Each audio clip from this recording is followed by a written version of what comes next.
our speaker, Mr. Untitled Chapter, is a technical head, Envirocare Consulting. Before he start off, let me brief you about his about him. He's a technical head in Envirocare Consulting, New Delhi. He's a BTech from United College of Engineering and Research, Allahabad, UP Technical University, in a year of 2004. He has worked as E&I manager in UEM, India Private Limited. He has worked in various other reputed corporate houses of India like Mozambique, Sohana International, and Mr. Tiwari has undertaken various projects on waste management.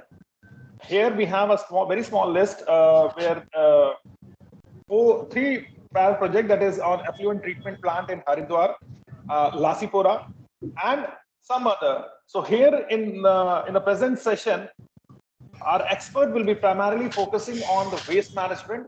He will share his expertise, what are the problems he faced while initiating his project, and how he achieved the success.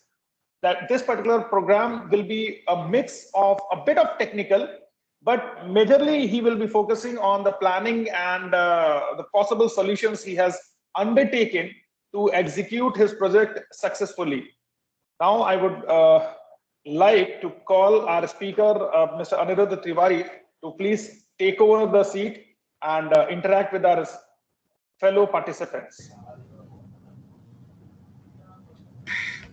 Thank you, Manvend, and very good morning to all.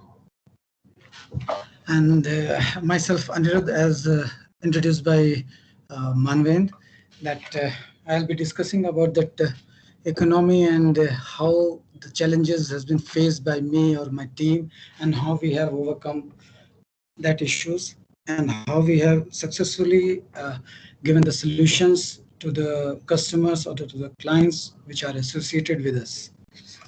Uh, Firstly, I would like to brief about the company, that you should know that how we are dealing with the pollution and waste and effluent in the present scenario. So I'm associated with the EnviroCare consultancy, which is established way back in 2003, and which has expertise in engineering as well as implementation of different kind of projects related to water and wastewater.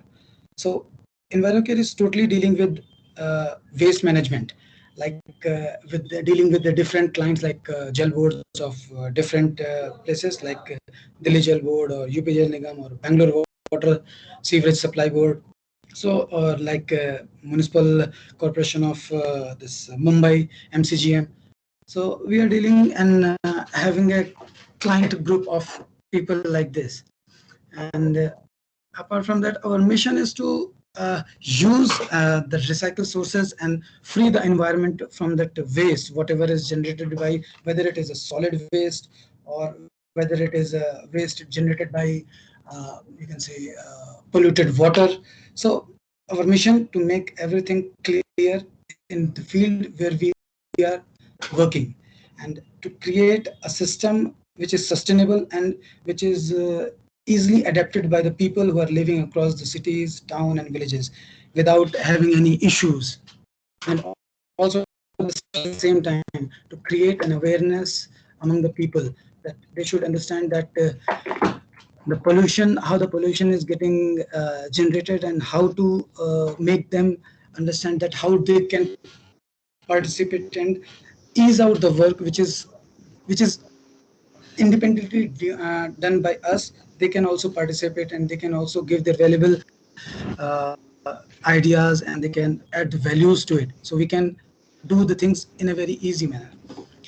Our expertise, as I told you, that we are dealing in water and wastewater So, systems. So Anirudh sir, yeah, Manvin, tell me please. if you want to share your PPTs, you may share with us, with our participants, sir. Okay.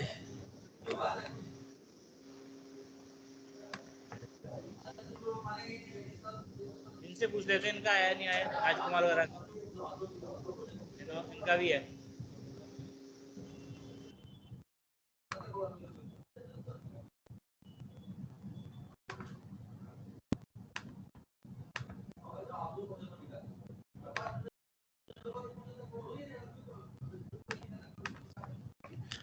Is it visible now?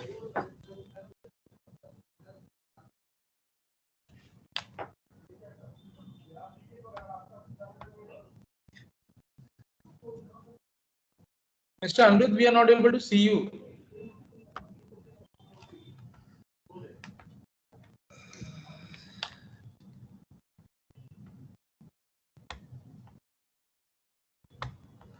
Just a minute.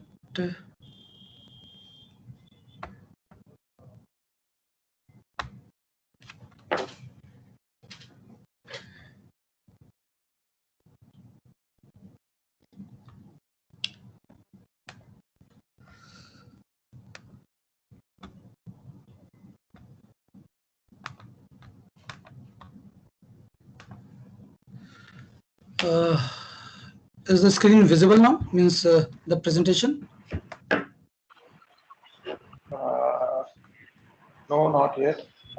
If you say, I will upload the PPT which you have shared with us. Sure, you can share that. You can share that. Just a second. Yeah, it is visible now, sir. It is visible. Is it visible? Yeah. So, okay. I was at the point for our expertise. Means, as I told that we are working in water and wastewater segment. So our expertise is to control the pollution. Means whatever the pollution is generated, whether it is related to sewage water or from the sewage treatment plant. So we have to take the control. Means pollution is for a number of types. Means air, water, noise, and all this. We are dealing with that water pollution. So we deal in sewage collection and sewage treatment. Means we collect that through the channel, through the piping network, and we treat with the different technology, and we dispose of that water. It depends upon the requirement of the client also. Like the other point is recycle and reuse of treated effluents. So in sewage treatment, we treat the water and we dump into the river, or we dispose of into the river or that drain or whatever the river body is near to that plant. And in some cases, it has to be reused. Like if we are treating a water with a different kind of BOD and COD levels or TSS levels, and we have some parameters which is restricted by Central Pollution Control Board, that's CPCB. So according to that, we have to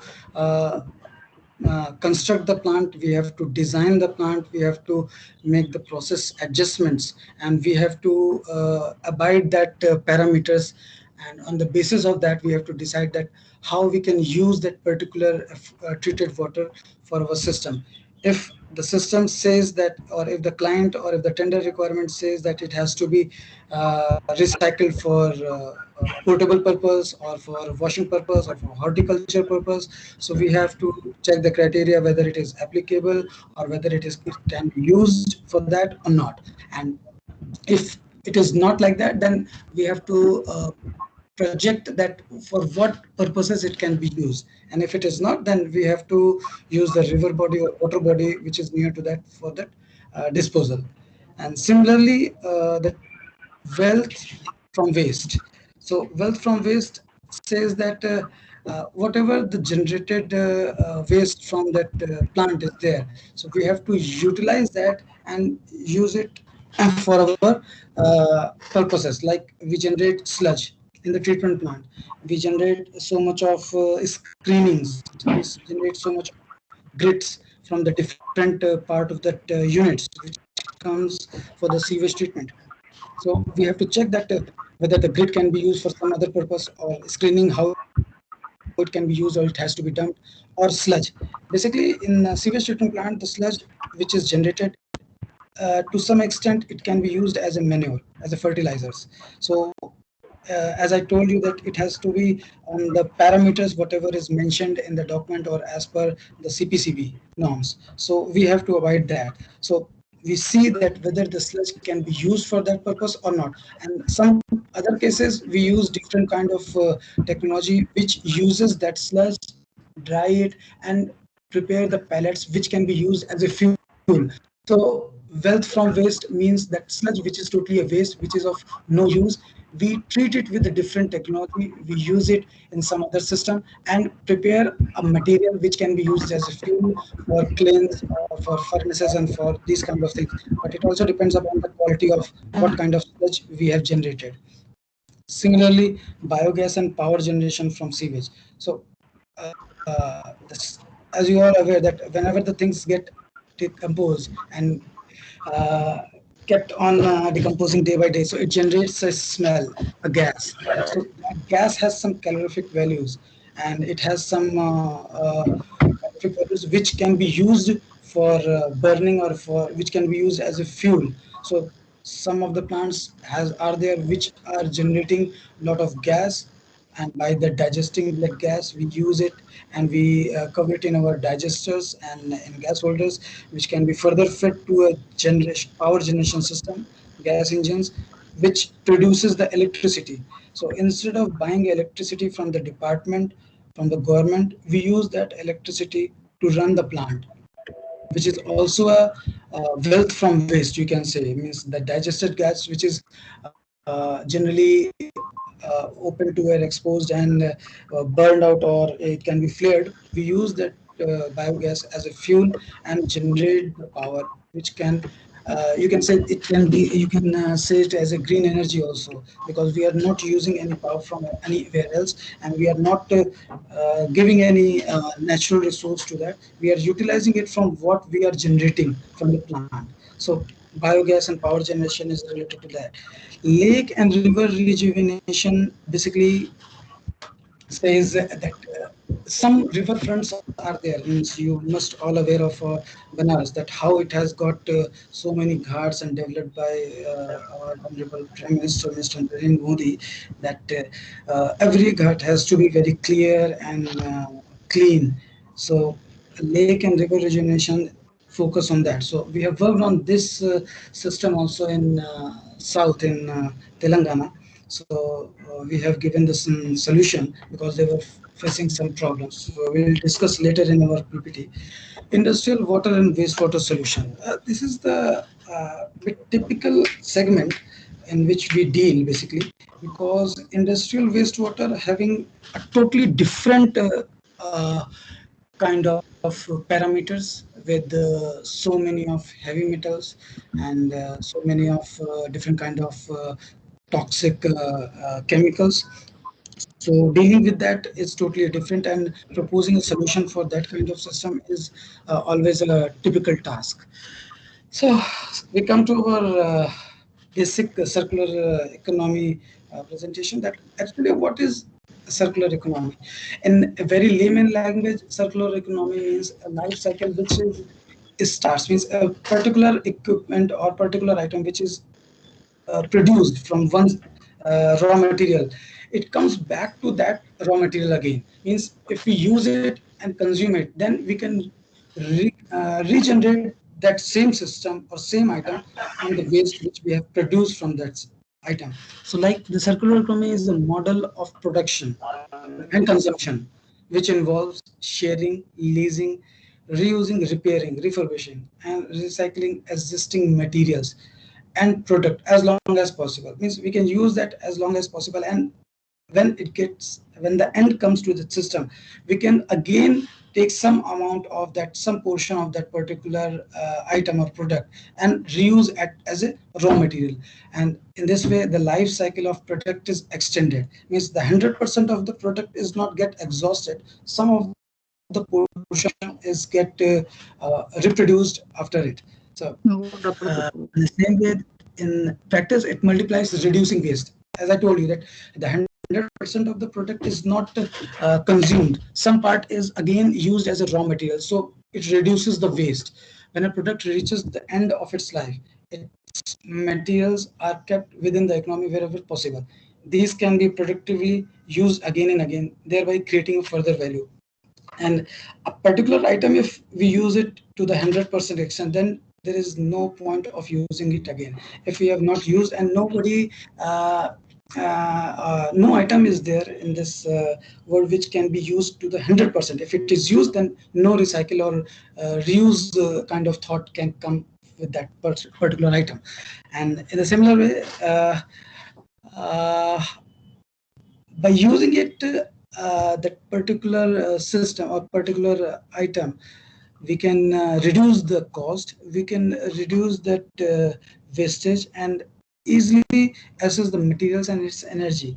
I mean, the quantity which we have utilize it, that will reduce the waste in any manner, and will reduce it for getting to the system which is not agreeable or which is not acceptable as per current scenario, considering waste. So the next thing, that why do we need to switch to a circular economy? Exactly means, if we are using a particular system, or if you are generating anything, or if your product, if any product is developed, then why do we need to again use that particular product and generate it from the zero, or why we want to use it as raw material? So the population is getting grower day by day, and the demand of raw material is also getting day by day higher and higher. So if you don't use the raw material, if you don't use that particular item, or that used item as a recycle system, so the raw material is limited, and we cannot go on and on and on and on and use that raw material. One day it will get exhausted, because the demand is getting more.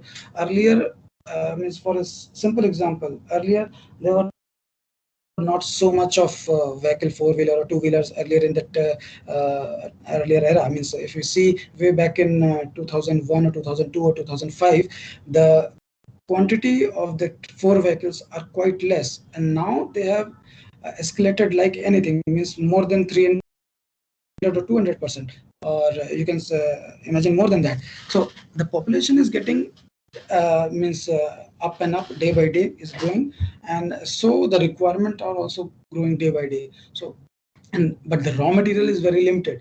We cannot produce raw material like anything. So we have to think about that, how we can use the item which is there with us, and how we can recycle it, and how we can see the lifespan of that particular item for for using it in our day-to-day life.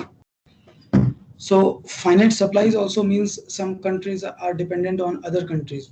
That is very true. Means, if we see that if we want to build any product, then we have to see different countries like China or any other European company or Asian countries, that we have to purchase raw material from them, because we are not generating that raw material.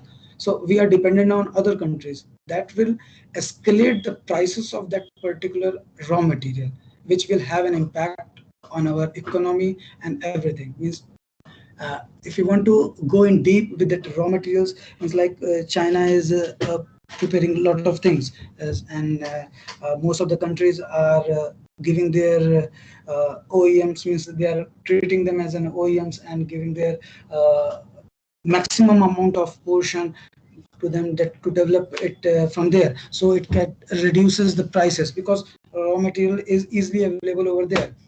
Similarly, if India wants to develop any specific item, they can develop. But at the same time, if they are having a shortage of that raw material, they have to purchase it, or they have to go to some other country for that particular item. Like earlier, we have seen that in a pandemic also, that hydrochloroquine, that particular tablet was there with us, and every other country was relying on us, that they are coming to us, that they want it, because they were not manufactured on large scale. So this kind of dependency will always be there if we are not having any alternative or anything which is like related to that recycle system, or circular lifespan of particular item.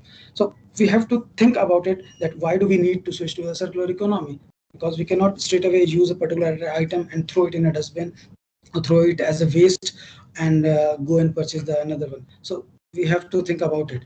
And in addition to that, extracting and using raw material has a major impact on the environment. It also increases energy consumption and CO2 emissions. However, a smarter way of using raw material can lower CO2 emissions. And that's very correct. Means, if we see means we are producing any product or any in any area. So we have to use all that particular item to the 100% of extent. But if we are using anything which is reusable, means like energy consumption, I told you earlier that we are utilizing the biogas which is generated from our plant and using it as a fuel, and we are feeding to our gas engines so we can generate the power.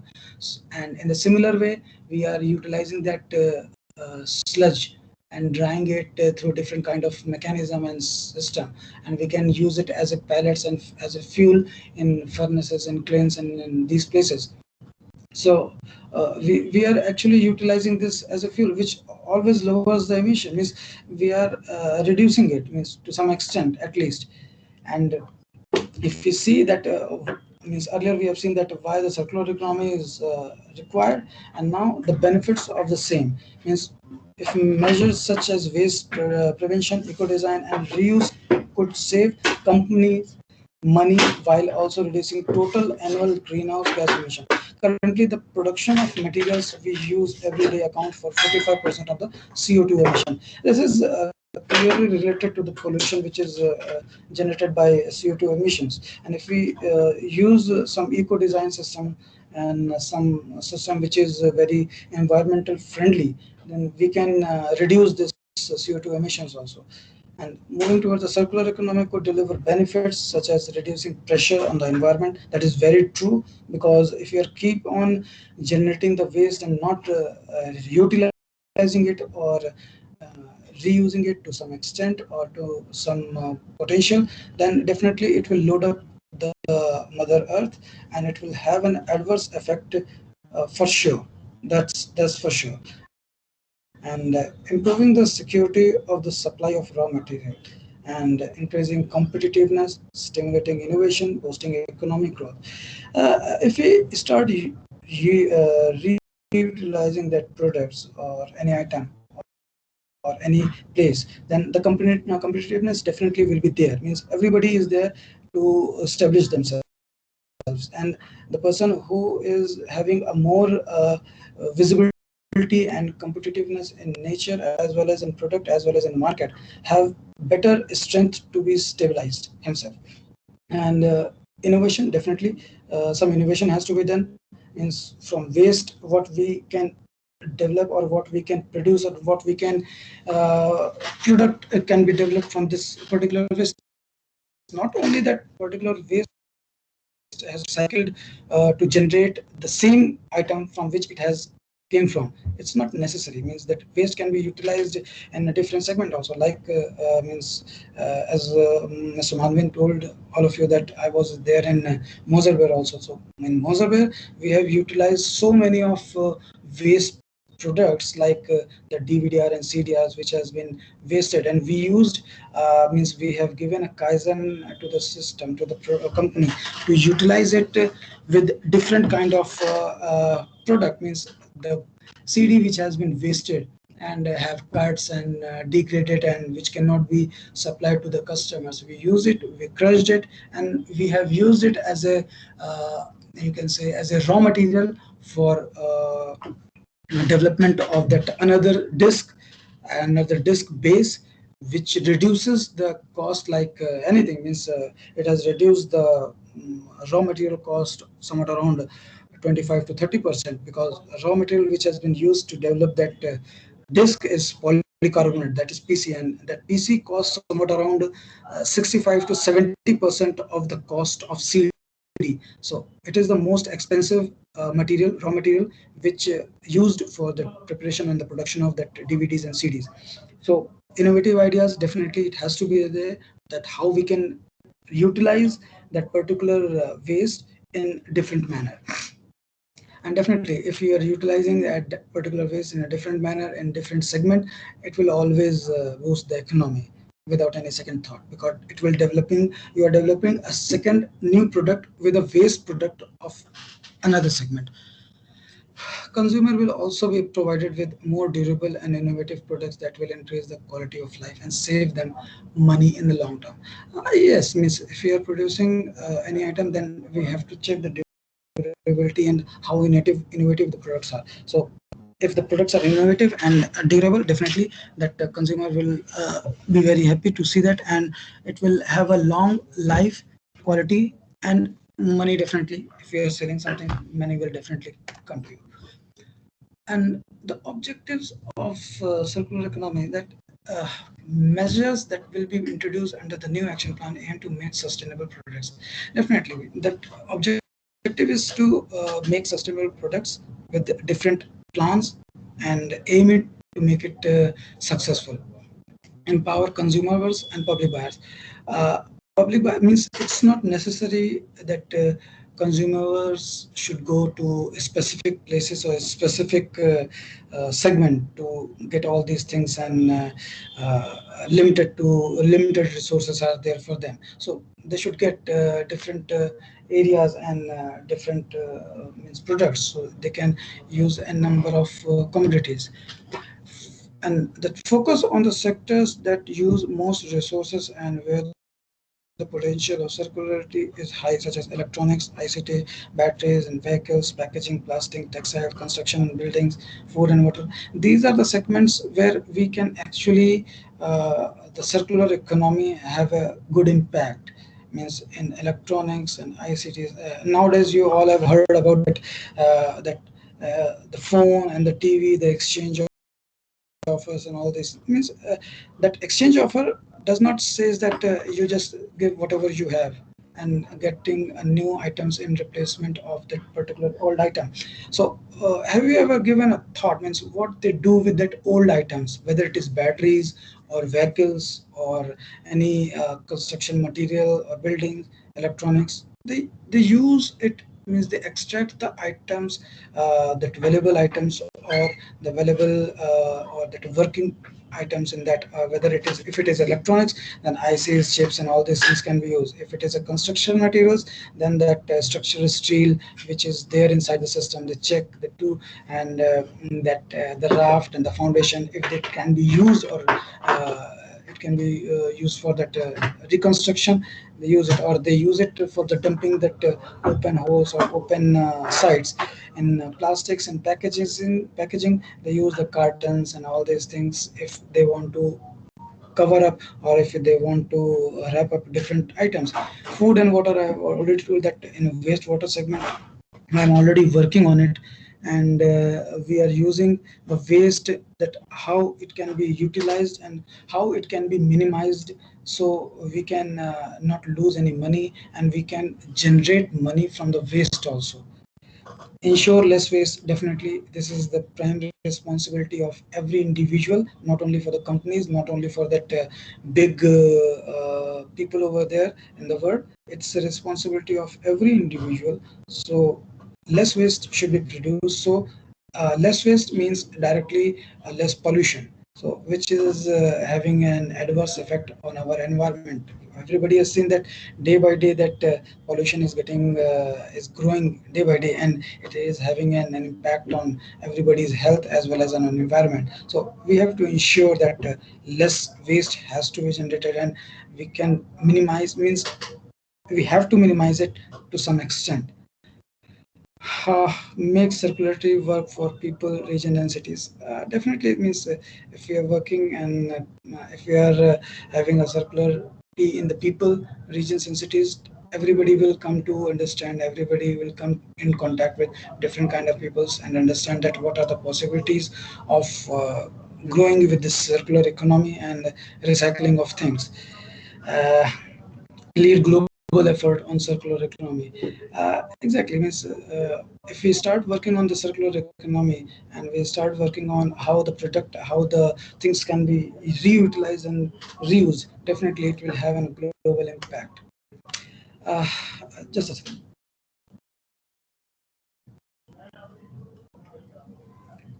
Yeah, sorry. Uh, there are a few case studies which I have gone through, and which we have visited and seen, and have a experience that how the things they have managed, and how the things some places we have managed, and we have utilized it to some extent to get our goal achieved.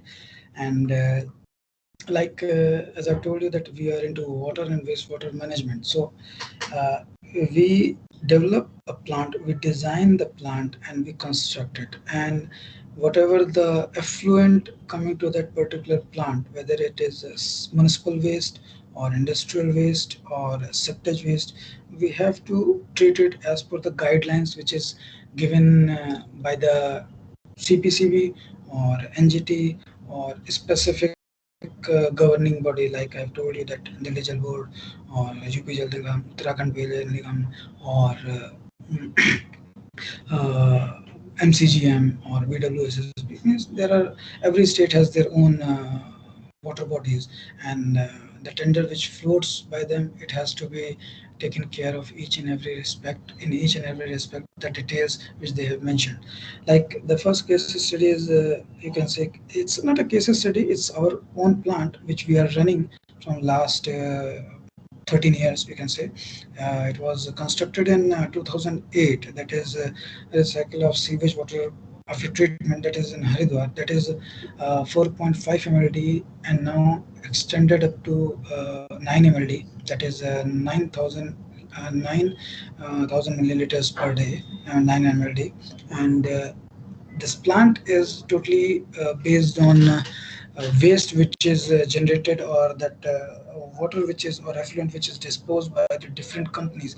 There are pharmaceutical companies, there are electronics companies, there are electrical companies, and there are some other companies, small scale industries are also there, which are disposing their earlier they were disposing their waste into that normal drain, and the drain is dumped into the river Ganga.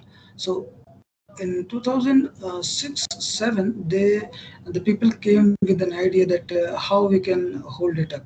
And in every industrial segment, so in every industrial area, now it is mandatory. Earlier it was not like so. Now it has been mandatory that before you set up your industries over there, you have to build the plant which can cater the load of those industries, as well as you have to take care, apart from the load, that how you are going to treat and reutilize that waste or the treated water into the system.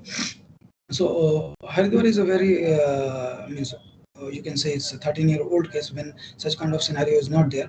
Although the system has been developed, and we are collecting all the waste from the different companies by uh, laying the pipeline. All the network has been laid, and we are collecting all the waste from different companies, and we are conveying that waste to our plant, where we are treating it. And after treating, we are utilizing that treated water for horticulture, and for some washing purpose, some irrigation purpose, and this kind of water is generated from there.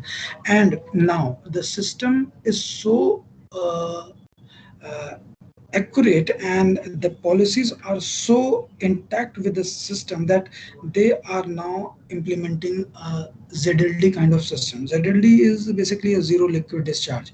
Means if you are taking a waste, or you can say you are, if you are taking an effluent from a system, from the companies, from the different companies, then the companies has to take all the waste back into their system after treatment. Means the quantity, if, so for example, if you say that if one company is disposing of say 1000 meter cube of water on daily basis, then they are liable to take that much of amount of water back into their system, and they are not allowed to take any groundwater or dig any bore well and take it out from that ground and normal water supply. They are not allowed to do that.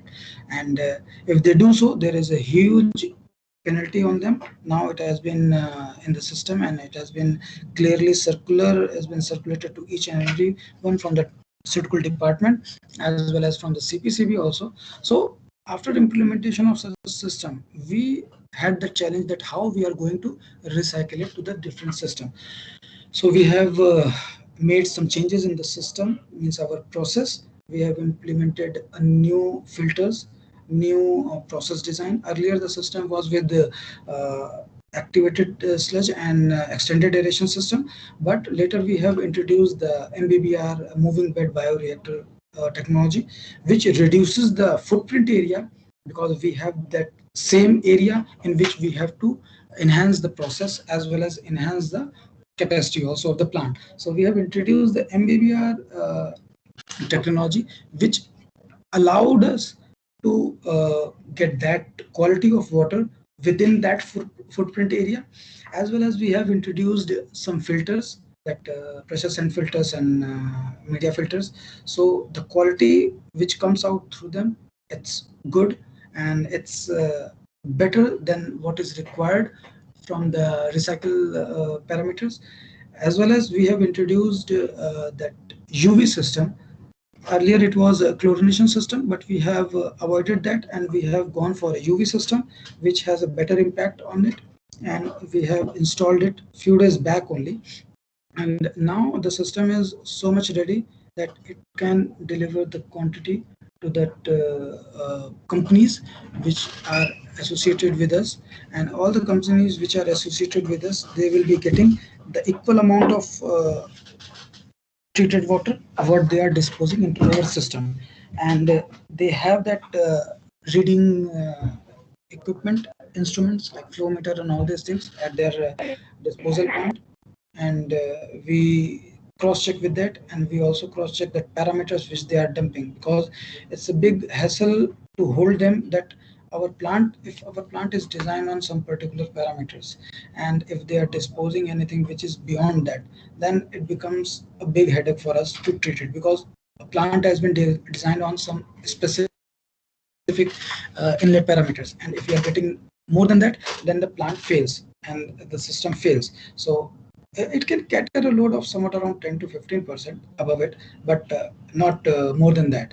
And it has to, and this study has been done before the setup of the plants and before the setup of the industries, because they have to clear that what kind of industry they are going to set up, and they have to produce a proper lab report that whatever you are going to produce, what will be the waste which is generated from them, and how it is going to impact the effluent. So these things has to be done. And similarly, like what we have done in Haridwar, we are working on two other projects, which is in Sitarganj and Kashipur, and they are yet to finalize the companies. And nowadays the things is coming in such a way that if you are dumping anything, just like in Haridwar, if you are disposing any wastewater in the system or in the conveyance system, then you have to take it. And now that agreement is being getting prepared by the this association which is there for that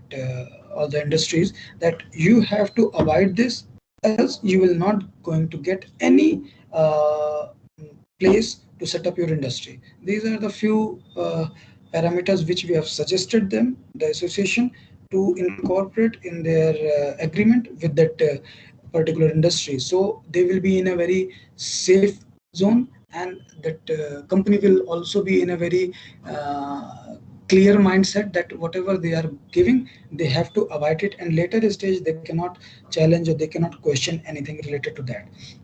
And we have already suggested them that how we are going to implement that incoming conveying system, the treatment philosophy, and after that, that treated water will be collected in the overhead tank, and from there it will be delivered to each and every company which is associated with the plant and with the association. So it will be a, you can say it will be a tri-party agreement sort of thing, which will there to recycle the waste which is coming out of the industries, and reusing it to some extent for their internal purposes. And those purposes will be defined by them only, and we will prepare our guideline. We will and we have already given that to what field, which means they can use that particular treated water, and they can they are free to use it to that extent. And if they want to make some other implementation to that, they can do it of your own. And and this common system is required because every industry cannot set up their plant because it's expensive, and if they are going to set up their own plants and expensive plants, it will have an impact on that. So that will reduce the cost load also on that particular companies. And at the same time, if they are disposing, so what they are disposing and how it's going to river Ganga and how it is going to pollute it, nobody is there to monitor. And if we centralize the thing like us we are doing in Haridwar, so every time whatever is disposed from the companies is directly coming to us, and any authority can come to our plant and check that what we are getting and what we are generating from our plant, means how much treatment level is there in our plant. So it's very easy to assess, as well as reliable, as well as impactful as the environment is considered. In the similar way, the second study was in Goa, that power generation and gas utilization. Second and third study was both in Goa, and if you see that power generation and gas utilization in the sludge generated used as a fuel. So in Goa, it's a solid municipal waste, that waste which we generally generate on a daily basis, like food and other cardboards and all these things we dump in our dustbin and they get collected. And Goa is a place where a lot of tourists comes and on a daily basis. So it was a very big challenge for that government, that how they are going to create a thing which can on a daily basis reduce the load of the polluted waste, that solid waste. Municipal, for municipal waste, definitely there are plants in that system. Sewage treatment plants are there, but for municipal waste, what they need to do, so they come up with the idea that we can set up a municipal waste plant, and for that few equipments are required. One company was there by the name of SFC. They have given that system, that these are the challenges which will face, that land. The biggest problem was land. The other problem was that leachate, which is generated from the solid waste. That if it is done to us some places, and the in the rainy season or in any in other scenario, if that dumped waste is having a huge amount of moisture or liquid, it gets seeped into the land, and that will totally destroy that particular land area. And because it has some toxic chemicals and toxic in nature, and because of that, the fertility and that reliability of that particular area and that strength, everything goes for a toss for that particular landfill site where these kind of waste is dumped. So they come up with the idea, and they have claimed that that particular place which they have used for as a landfill site for the solid waste, they have suggested that we will take up that particular site. Initially, we will start packaging that thing in a small bunch, and when we'll get the land, a small amount of land, then we will start setting up our system. So they have started their system, started wrapping up that solid waste, squeezing it out, taking out that leachate, sending it to that different plant for the treatment, and reducing the waste from that particular site.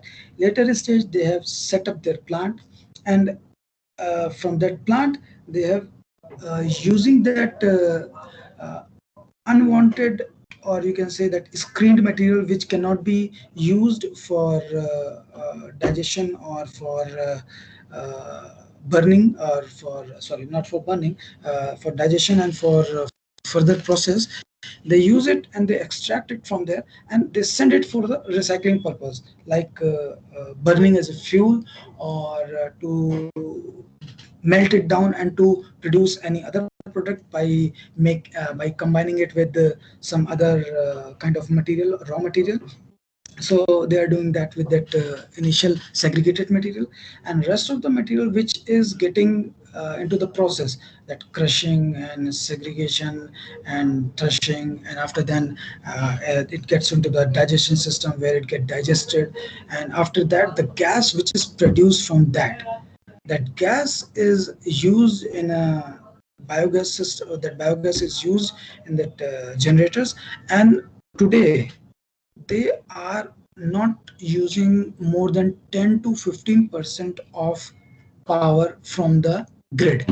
They are using only 10 or 15% power from the grid, and rest of the power for the whole plant is generated from the gas which is being produced from gas digestion. And that they have set up of two biogas engines, and they are working on full capacity, and they are generating power for the whole system and utilizing it for the plant. And the other thing was that everybody knows that Goa is very much means known for that the tourist, as well as for it's a coastal area, and huge amount of coconuts are there. And coconut shells are a very good absorber of you can say it can be used as a filters if we put it in different layers.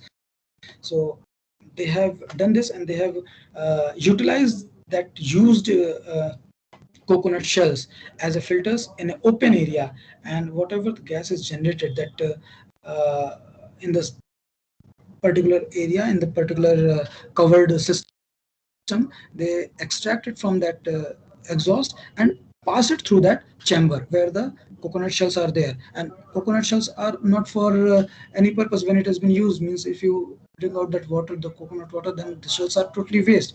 But they have used that waste to as a filter, and to clear all that toxic fumes and all these things from that. And whatever the air is coming out is totally clear, and nobody can even smell of any waste over there, because it is so clear. And that plant is so beautifully designed and so beautifully constructed, so that you will have an experience of a guest house or something like that. Means just near to the coastal area. So that the best utilization of power gas was there, and coconut shells. And as far as that sludge was considered, they have used that sludge, dried it, and they are some portion they are using as a fertilizer. They have a collaboration with some fertilizer company. They are sending it, they are packing and sending it to them, and they are utilizing as a fertilizer by mixing some of that portion with the particular percentage with their fertilizers, and they are selling it, and it's allowed. And as far as that dried sludge, dried powdered sludge is there, they are preparing a pellets, and pellets can be used for clean in the cement plants and all these things, because it has been strict orders from the honorable court that whatever the pellets or the sludge and the dried sludge has been produced, the clan has to use it up to 70% this, not the 100% resource, natural resource should not be used. And now it has been reduced to 30% only. Instead, earlier means 100% was natural fuel was used, but now they have to use this sludge, the dried sludge, to 70% of extent to for the burning of the as a fuel. So it's again a waste which is used as a wealth, and recycled things is used, and the product which has been coming out of that particular system is being used. So it's circulating itself. Means whatever you are generating the waste is utilizing by another system and generating something else. So it's in circular motion, and everybody is using the same. And the other thing was canal front development. Means canal front is a bit different kind of scenario which on which we have worked last year. Means since 2018 till 2020 we have worked on that VNC. We have prepared, we have studied the system of it's a Vijayawada Municipal Corporation, that the development of the riverfront. Means they have three canals within the city, from the Krishna Barrage. Paraksham Barrage is there. From there, they have three canals, means by the name is Bandar, Elur, and Ravis. So all the three canals are having, means covering all the Vijayawada Municipal Corporation and the city. So they have they were looking for that system, how the treatment can be done. Whatever that people are dumping into that canals, they want to clear it, because that canal is been used for irrigation purpose towards towards the downstream. And people were means the municipal people were a bit worried that how they are going to cater that, because small outlets are there from the city, and dump means that their outlets are coming directly into the canals. So we have studied that thing. We have identified somewhat around 146 points into the drain, in all the three drains coming into that. And we have prepared a system that how we are going to catch up that particular drains which are going into that canals. And we have tapped out, and we have given a sewerage system to collect that interception and diversion system, that which we can use to cut off that flow which is directly going into the system in the canals. And we can divert it to some other place where we can develop a plant. And we have proposed them. We have proposed 4 different segments, 4 different plants with different technology. And on the basis of that, we have submitted our all details, and it has been under the study by the department, by the ministry, for the approval. And in addition to that, they were looking that if the plant has been constructed and everything has been done, then how about that river, means that canal front, that how it is going to be developed, because it's all muddy, it's all normal, means you can say it's not it's man-made, but not concrete or with pavement or like this. It's a totally mud canal. So erosion and these kind of problems is also there. So we have given a proposal, we have given them a proposal that if you really want to do some kind of innovative over there, you can use it as a as we can use that laying of that sewerage network at the side of the at the bank of that canal, and we can do the pitching, and we can cover the whole area with this precast slabs or concreting. We can provide that slopes and this, and that will cover the whole length of that canal, somewhat around 6 to 7 kilometers. And with that, they will be getting a beautification of that area. They will be getting a good amount of clarity that will be there. And at the same time, we have also suggested that further only development is not the thing. Means we have to also control that waste, and control that the people should not create a nuisance, or people should not again uh, make that thing unavailable, or means again waste should start coming back to that place, and people start dumping that their waste into the system. So we have proposed, and we have told them that how we are going to control by putting barricading cameras, by putting nets into the system. So whatever, if somebody is throwing anything, so it will not go directly into the drain, because we have given so much of time, we have given so much of thought process before closing it. And if the plant is getting developed, and then it has to be taken care for a number of years, so nobody should come and pollute it again and again. So these are the consideration which we have taken, and as per that we have proposed them. And now it's under the consideration with them. And most probably the implementation will be in very few days. We'll get that implementation also. And in addition to that, canal front, if they do that pitching and closing of the things, then definitely they can do some means attractive things that we have suggested, that boating or development of that area with that some parks and some beautification things can be done, or it can be a normal park can be developed with that periphery of that particular plant, as well as to the canal front. So it will look a different thing. Means all in all, it's totally a um, waste kind of thing which is looking as of now, but later stage it will not be like that. It will be a means kind of place where everybody will love to come and spend some time. So this was VMC means proposal which we have given to them, and we have worked on it. And this was the experience which we have in last 2 3 years, and that I have shared with you all.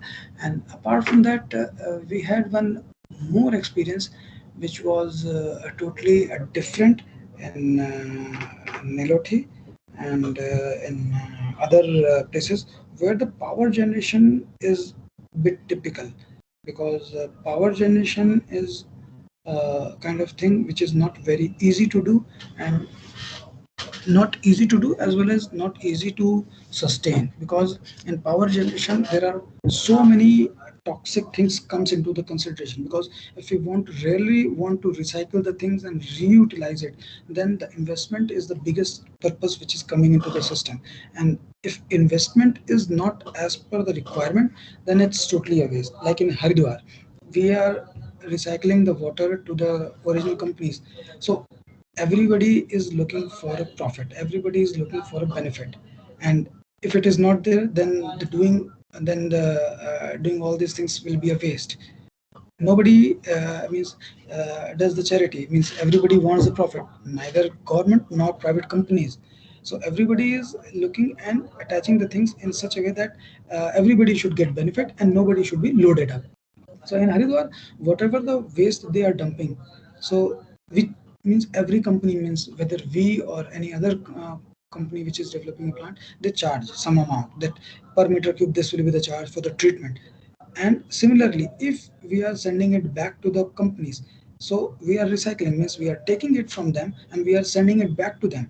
And for taking it, we are treating it. So for the treatment we are taking cost, and sending it back to them, we are taking also the cost. So in this way, they are getting what they are looking for, the water for the companies, for the running of the company.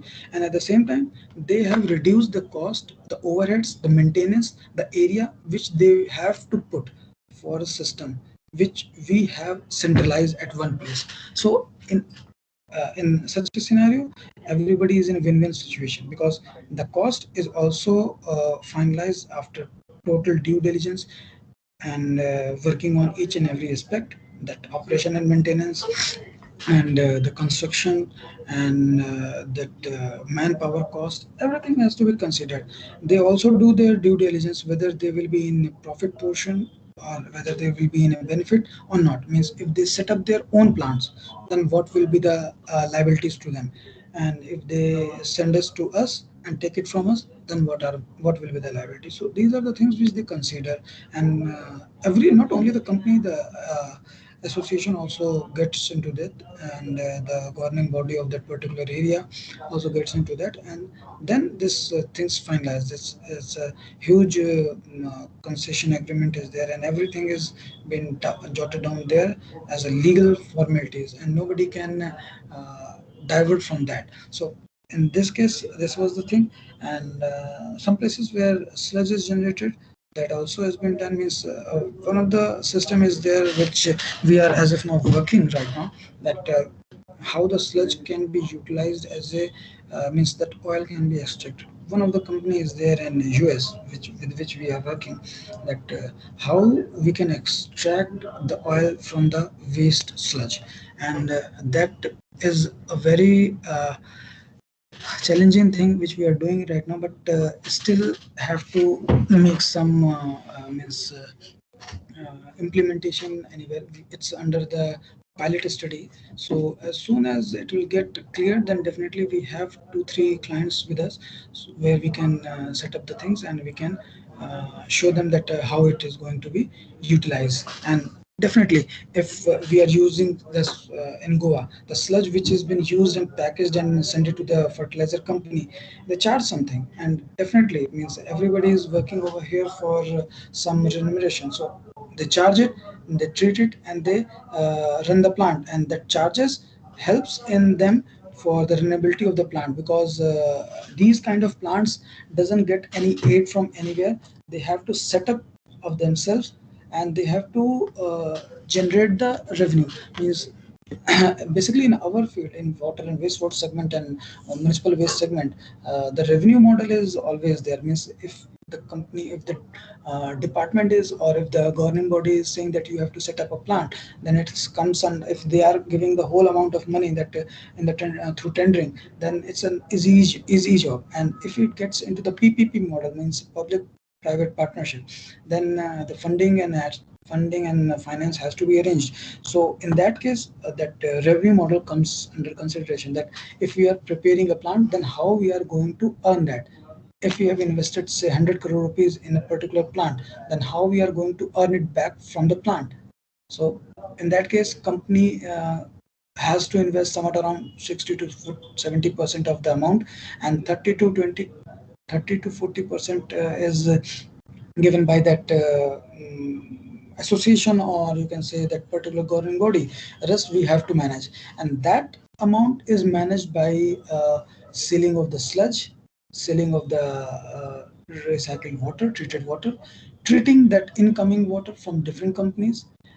And it is not only like this, and whatever the revenue generated, that royalty has to be passed to the department also, as well as to the associated association also. So it is always to be considered that how the revenue model has to be generated, and revenue model is to be generated after considering each and every aspect, means of the plant, as well as of the workability of the plant, as well as the kind of companies associated, and the kind of treatment level is required, the system, that laying of the network, and the manpower, the kind of impact it will have on the environment.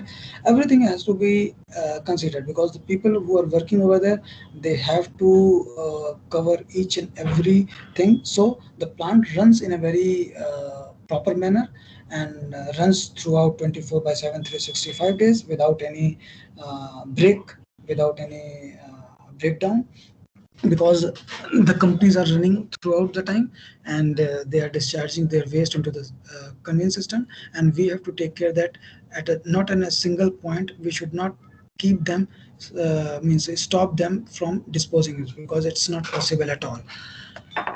So these are the things which we had means with us earlier in our last few years, which we have experienced, and there are a few other things which we are having in means in our kitty, and having in our day-to-day system. But these are the things which we have actually experienced, faced, and gone through and studied and seen. So that's what I have shared with all of you.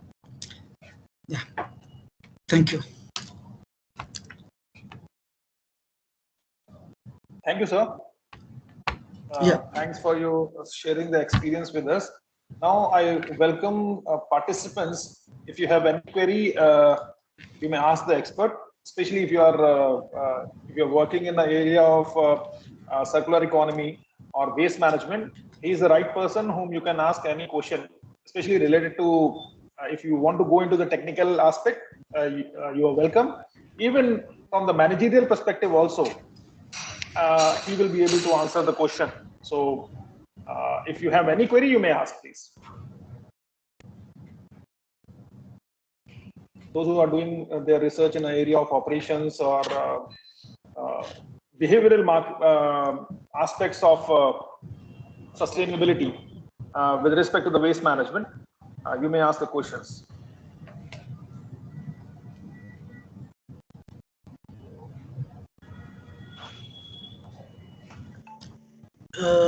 Yeah, Mr. Siddiqui. Yeah, please.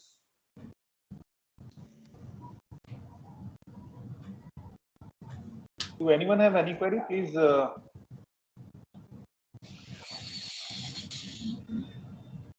So, want to ask something?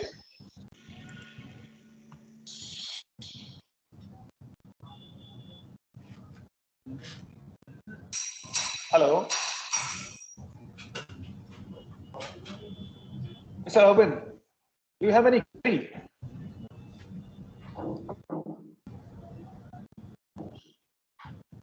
Okay, great. Yes, Ranjan, please.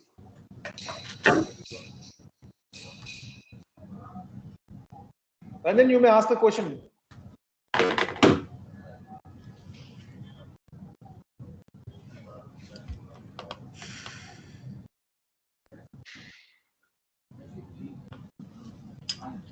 Ranjan, are you there?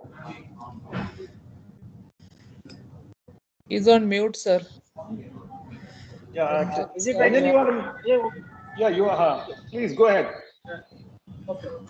So we are talking regarding zero waste and zero discharge in every industrial sector. So whether this is there any policy or from government side to make it compulsory any policing organization so for zero waste and zero discharge?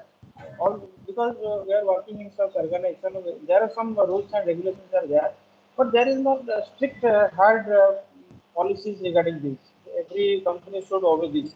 Like big organizations, somehow they maintain in a document, but small organizations they don't even maintain a document also. What are their input material, how their production capacity, how they are using it, and what is the discharge rate, and whether they are following their norms or not. So, is there any policy regarding this? They have to compulsory maintain it. Very good question, Ranjan. You are very correct that the big companies which are working on it and they are doing it, they are having that zero liquid discharge, a deadly kind of perspective. But if you talk about individual segment, so individually, no company is basically abiding it. It's only considered if it's a large segment. Means if you say like KIDB, it's a Karnataka Industrial Development Apparel Park. So over there, there are a number of companies, there are textile companies, and for them, a common effluent treatment plant is there, and they are allowed to dispose their waste into the conveyance system, which is taking their waste to the KIDB plant.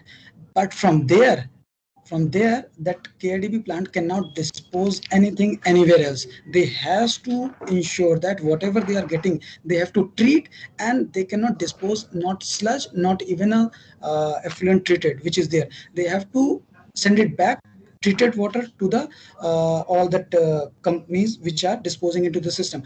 But if we talk about a cluster which is individually maintaining their plant, there is no rules and regulation for them.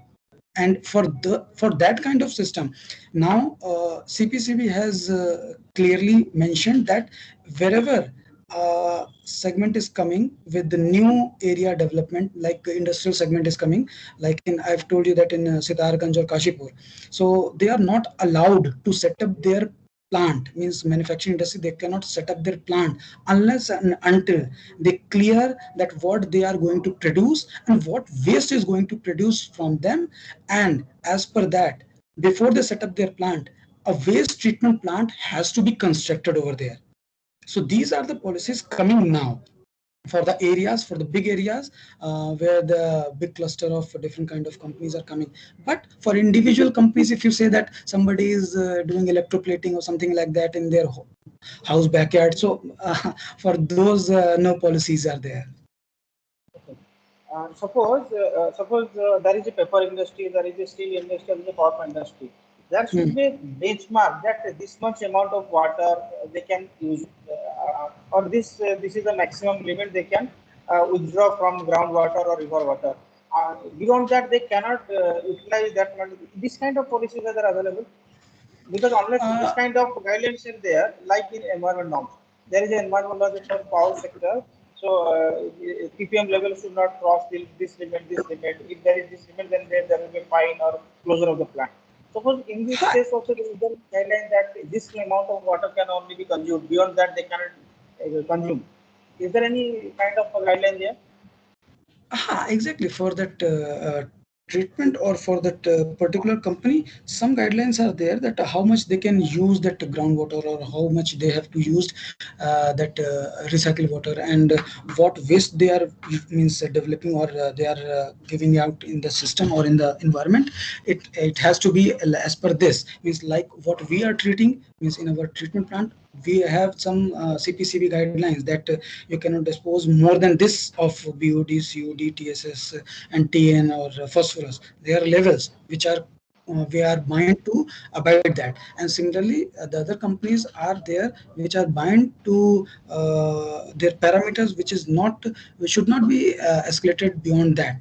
And as per that, they have to set up the plant. And in case if anything goes above that, they are penalized, that's for sure, as per the guidelines. And on the basis of that only, we construct our plant. Say in case, means if a company is disposing 1000 cod, and later stage they start disposing 1500 cod. So in that case, our plant will not be in a position to treat it, because it's beyond, means it's almost 50% above what they have proposed. So in that case, our plant will also fail, and because of that, the other companies which are disposing their effluent into our system, so they will be also in a danger that whatever we are treating is not as per the norms, and whatever we are circulating to them will not be in an appropriate manner. So these are the things for the individual industries as per their quality of product which they are producing, and as per their genre that what they are into. And that is the only reason why before setting up the company, they have to provide that all the lab test report, as I told you earlier also, means in my presentation, that every company has to give their proper lab reports, that whatever they are going to manufacture, so this will be the waste, and the waste will be of this quality. The quality of waste will not go beyond this. They have to give the final consideration from their side. If anything goes above, then the penalty will be there on the part. Morning, sir. Okay, okay, clear, clear. Thank you. Morning, Okay, sir. okay. This is Dr. Wasiullah from. Thank you very much for your enlightening session, sir. Really enjoyed Okay, it. okay, okay. Do Fantastic. My participant question is, any query? yes, sir. Yes, sir. I have a query. I have a query. Yeah, please, Sir, Yeah. please go ahead. from a student's point of view, the subject business environment and similar subjects are there in the syllabus. But what I feel is, instead of keeping that subject as separate, and somewhere it is even non-credit subject, so awareness and that much interest of the students will not be there. Instead of that, is it possible to synchronize this concept with the main, what do you call it, streams, like circular economics can be synchronized with the business economics, and then marketing aspect with marketing and some investment aspect from investment. Is it possible, or anything is being done already by the UGC or any other universities in your knowledge that you should share with us? Hmm, as far as my knowledge is concerned regarding this, for any UGC or any other uh, institutional venture with such kind of, really I cannot say on it. But as far as your concern is there, that how circular economy can be merged with different kind of business aspect, and different association for the understanding of it with better, with other kind of means area. Definitely it can be done, because circular economy is not only the thing which is related to reuse the thing. It is also related to how the business can be sustained by different manufacturer. Means if waste of someone can be a raw material of some other company, so it can be used in such a manner. Means if waste of some, means as I told, that the sludge which is generated from our plant, it can be used as a fertilizer, it can be used as a raw material for any other manufacturing industry. They can use it from, they can take it from us, and they can utilize it by making some alteration, some changes, and they can sell off in the market. So this kind of business opportunity is definitely there. But to be very honest, I don't know whether it is there in that educational system or not. I cannot comment on that. Why? Because So, why with I your raised this permission, may question I? is, With your permission, may I sir, Sure, answer? sure, sir. sure, Yeah, sure. Manvinder Singh, sir. Yes, sir. Actually, this particular thing is not there. If you go by the Supreme Court wording, environmental education is there in graduation, without which you cannot get it. So that is there. Even these concepts are involved in our primary also. But you just save this question for the very last session. On tomorrow, we have the session on sustainable implementation of sustainability in higher education. So maybe the expert or from this area may able to answer you in a more detailed manner. Wasim sir. Sir, thank you very much, sir. Thank you very much for information. Well, I have. Sandeep sir? Yeah, I'm here. Can I ask a question now? Like, I have a Please, please, small please. query. Well, what my concern or what I want to know is that most of the students, like if we are talking about students and how these things can be developed. So first of all, we must be like anybody who wants to go into manufacturing of anything, then if a person, like if that knowledge is already with the students or with the manufacturer, that what kind of waste we are getting from that treatment or from that plant, if that information is available, then maybe somebody can create the whole business model around that. Right now what we are doing is we already have industry, we are creating a waste and then thinking about that waste, that where it can be utilized, right? If we can reverse the process and see how much waste we have, what kind of waste we have, and what we can do with that waste, and if we can set up a business model or a production unit around that, that can be used in much more appropriate manner, isn't it?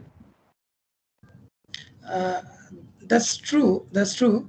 And if I tell you that it will come under the segment of innovation, innovation is always required to do something new. And if you really want to do something new, so, brainstorming and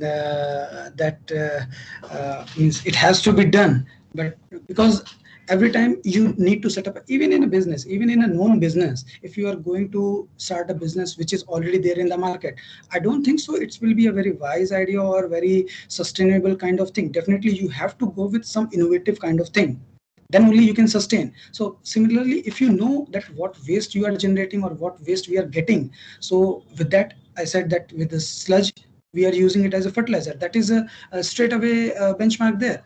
But if you can do something else, then you have to think in that manner. That is an innovation, that is an innovative thing which comes under the consideration.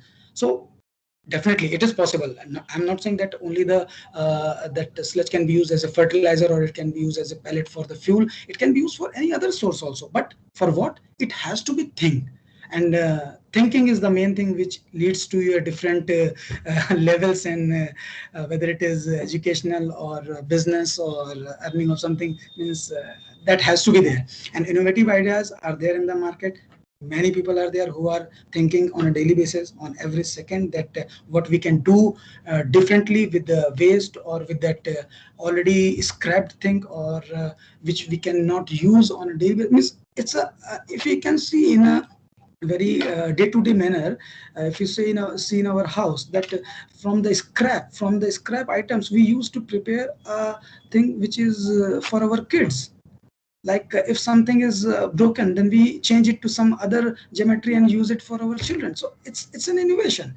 We can use it, means from the scrap we used it as a different game for our kids. So all in all, it's a waste which is now a wealth. Means if you're going to buy that particular item, you have to invest, but you have not invested, you have utilized that waste as a wealth, and you have shown to your kids also. So this kind of thing is required, not necessarily that we have to go with a set pattern. We have to see the challenges, seek the challenges, and we have to come over it, and then only we can think about other ideas.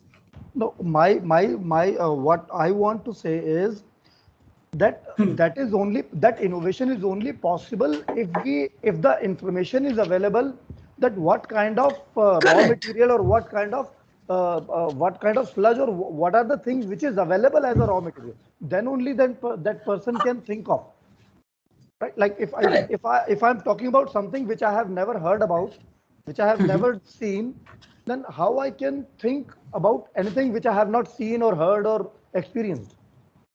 So that information, if we can have some kind of information channel, or that kind of information can be shared with the college student or the researchers, that these kind of waste we are getting, or by any means, like if we can make this information public, that what kind of sludge or what kind of waste we are getting, then maybe there are many other people would love to think on it, but because no one can think of something which they have not heard or seen.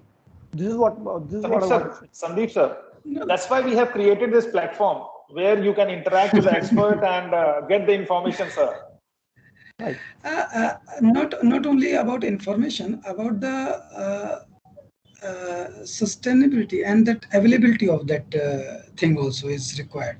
So nowadays it's not that difficult because every details and every means results are there online, and you can easily means everything is easily available. And if you target a particular sector, then you have to go through specific companies. Like if you see about the cables, there are Polycab, Gloucester, and these are the companies. If you talk about the switchgears, and ABB, Siemens, Schneider's are there. And if you talk about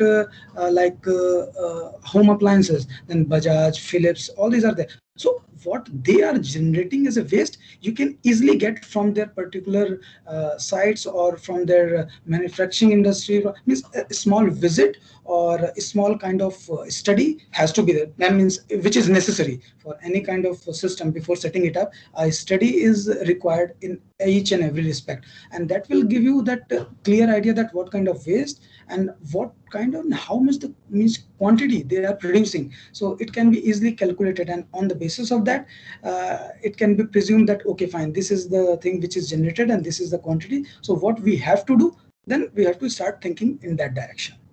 It's available nowadays. It's not that difficult, means as it was earlier, way back. If you talk about 10 or 20 years back, it's not like that. Right. Thank you so much. Now I get an idea that how to get that information. Okay. Thank you. Sir,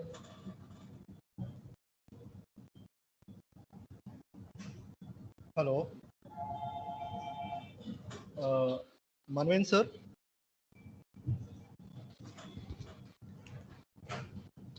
Hello. Yes. Can I add on Yes, one sir. point?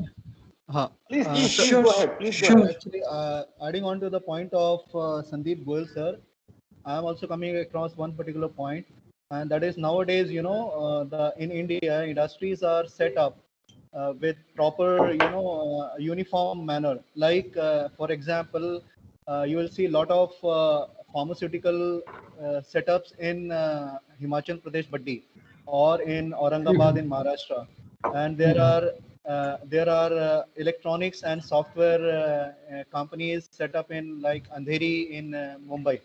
And in the same manner, there are same type of industries are there in Rudrapur in Uttaranchal, or in other different parts of the our country. So what, adding on to the point of the Sandeep Goel sir, if the same type of the industries companies are set up in a one particular place, then if government is having a particular type of the waste management or the implementation of the circular economy, then like for example in all the pharmaceuticals companies which are there in Baddi in Himachal Pradesh, then whatever the waste that is coming out and how to use implement the circular economy, that this kind of policy is there. I don't know whether it is there or not.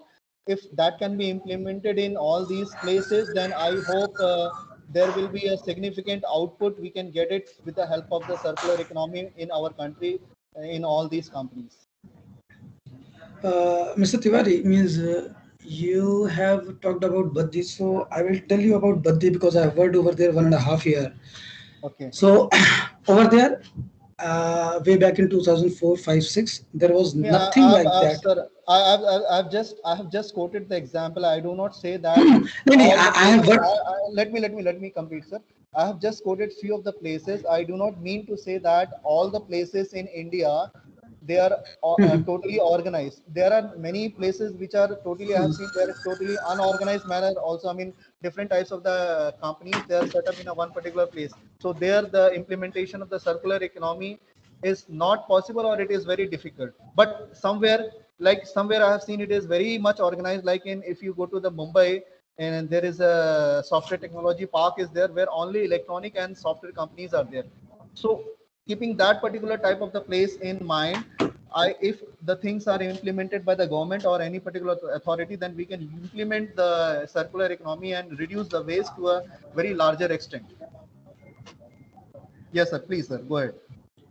Uh, no, correct. You are whatever you're saying is correct. Means few are the places where that the system has been very well organized and they are Yeah. doing it in a very proper way. But at the some places it's very scattered and very scratchy kind of thing is there, which is not being even maintained in a very good manner. If I talk about simple example in Delhi also, Delhi has n number of segments where they are having a n number of companies which has been not managed in a very proper way. But similarly, if you come to Noida, so in Noida and Greater Noida, the companies are there which has been managed in a very proper way. So Yes. it is not only the responsibility of that manufacturer, means the company which is coming. It is also the responsibility of the government that how they are going to settle them up. And at the same time, no place is there which is means which can say that such kind of industry has to be there only. No, any other industry can come and set up their plant over here. So this kind of scenario is not there. If, for example, if a place is there where 100 industries can come and set up their plants, so nobody can put a thing that only pharmaceutical company will come, or only food FMCG will come, or only plastic manufacturing company will come, or textile or this kind of company will come. So companies will come as per their requirement, as per their capability, and as per the requirement of the particular area, and how they are going to get benefited from them. So in that scenario, the company will come in a different manner. Means maybe 10% of the company will be textile, 20% will be of automobile, 30% will be of pharmaceutical, and rest of the company may be electroplating or normal plastic manufacturing. So this will be a cluster. So this hold, I don't think so any policy or anything is like there that to hold them up for one specific place. And if n number of companies are coming with the n number of varieties, so in that case having a hold on them will be a bit tedious task. And but it has to be there, so the regulation can be there, and the waste whatever is generated from there can be utilized to the maximum. But such thing I don't think so exist. So taking care of that will be bit difficult. But in a similar on a similar point, I would say that the waste on which we are working on, that is water. So that's why we precisely set up parameters, that these are the parameters from your companies, and it has to be that, and anything above this will not be a tolerable thing. So we have already set up that things, and in line with the CPCB and in line with the association with whom we are working for that particular area. So for water and wastewater we have such kind of thing. But for solid waste or any scrap, I don't actually want to comment on that whether they have this or not. But for scrap, as far as I know, scrap is totally sent to means they sell off to the scrap party, and the scrap party send it to some recycle system, recycle factory, where it get melted down, and such kind of things happens over there. So this is the information which I have for them. Okay, sir. Okay. Thank you. Thank you, sir. Thank you, Tiwari sir, for taking Thank you, sir. time out of your busy schedule. And thanks, Tiwari sir, again for asking the question. So with this, I'm winding off the session for the day. Thank you, Anirudh Tiwari sir, for giving us this valuable time and for your valuable insights. In future endeavors, if we will definitely be in touch with you for to enrich our Sure. students for such things. Thank you, sir. Sure. Thank you. It was nice giving it to you all. Thank you.